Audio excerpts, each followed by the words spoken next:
Said activities of impersonating Captain Kangaroo were joined acts in same conspiracy of loop tanking by loop tank counterfeiting by intent, according to loop tank insurrection intelligence analysis, as defined per motives and intents of the loop tank, as continuing recurring pattern of these culprits of loop tank insurrection group, and with traits of loop tank effect syndrome, and their where fair Joey? What is this? MI2 62 and dismiss dialog box keeps on freaking popping up in the middle of all. Hey, 67. Wait.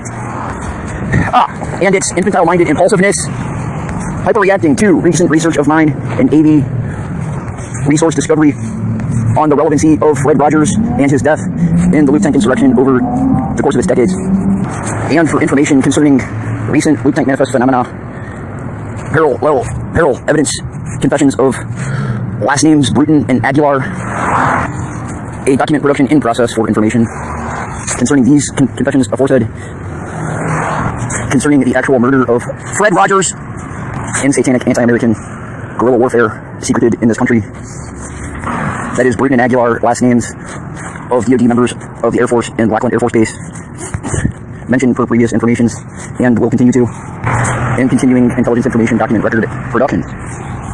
The murder of Fred Rogers was confessed to be in a conspiratorial controversy concerning his favor of me, and they ulteriorly claimed it was for his homosexuality, yet both Bruton and Aguilar have confessed recently that they have joined PFLAG, which is self-contradictory. When Bruton is doppelganger in affiliation with Russians, in the interest of Russians, with Russian mindset, and is like a Russian disco drag queen fairy on his social occasions.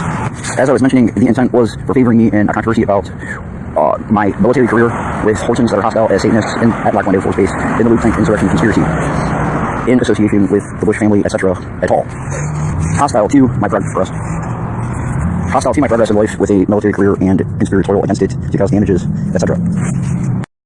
The Captain Kangaroo impersonating activities were in hyperreaction to these recent research actions of mine at the Wi-Fi location Starbucks at Folsom and Howe, and with these traits of loop tank effect syndrome, Kittil Iwerton, who was also researched recently because of minor materiality in the matter covered in other record documents, when these have a tendency to magnify his importance, even though he's a peasant, smelly dope pusher in Norway,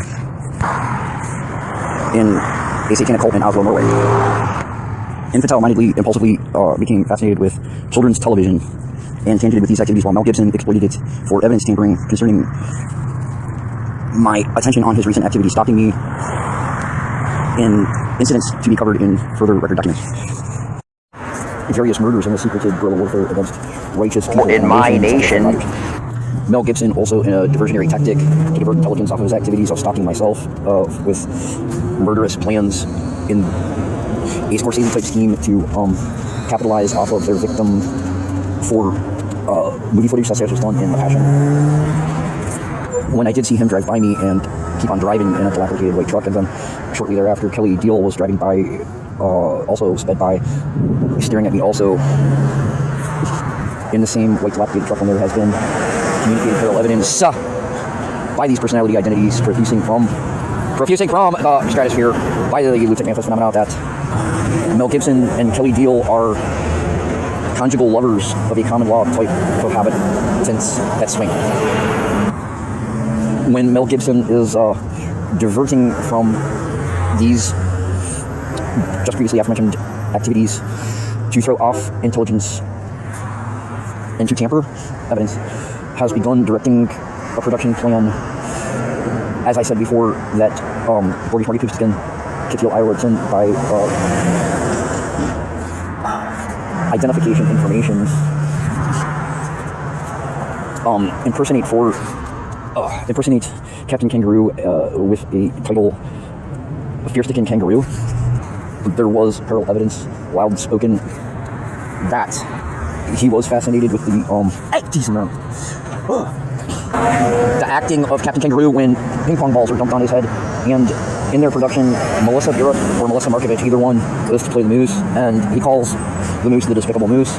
And the subject of their production was an improvised dialogue on the topic of degrees of severity, and then Jeez, what expect? When I'm working! Get your freaking mufflers! That there was a scheme on him that production members were proposing ideas that they drop heavier and heavier things on his head up to an anvil, and he was getting upset that he felt scared and trapped. And with the history of these people, with their characters, that he felt he could not trust. Mel Gibson was saying, the personality identity of Mel Gibson was saying that his plan the whole time was to say that he was filming the whole time, and then that is supposed to be some type of pilot or something to make him a star, with PR posturing that he is good with children, when Boosikin became fascinated with children's television workshop because of my researching 80 raw footage of Fred Rogers for future production.